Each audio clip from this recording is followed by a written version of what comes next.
विधायकों दरमा और भत्ता वृद्धि निष्पत्ति प्रसंगर पुणी समीक्षा करा विधानसभा आगामी अधिवेशन रे एहा उपरे विचार होई पारे एने सूचना देछंती विधायकों दरमा वृद्धि संपर्कित विधानसभा कमिटी अध्यक्ष भास्कर मढ़ई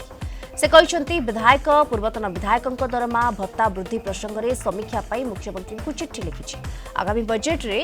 अधिवेशन रे एने संशोधन बिल आसीपारे बोली से कहते विधायकों दरमा वृद्धि को नहीं विभिन्न महल में असंतोष प्रकाश पाई शासक दल पर विरोधी दल भी निष्पत्तिर पुनर्विचार पर मुख्यमंत्री आगे दाबी रखिंट विधानसभा गतस्थित अधिवेशन में विधायक और पूर्वतन विधायकों दरमा और भत्ता वृद्धि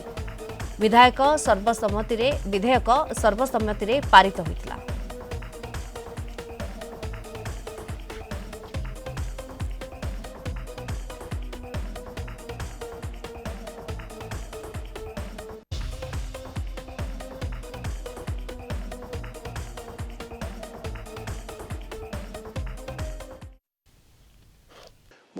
मानवर सीएम को लिखिकी जे जोटा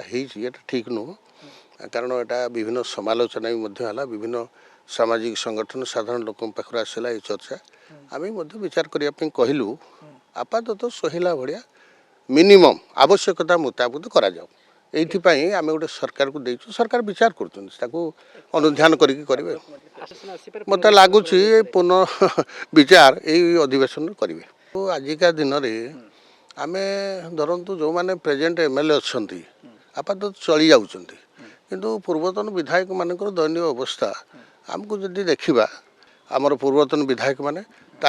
निश्चित भाव में ये पेंशन गणा को बढ़िबार आवश्यकता अच्छे आम सरकार को दृष्टि आकर्षण करूँ।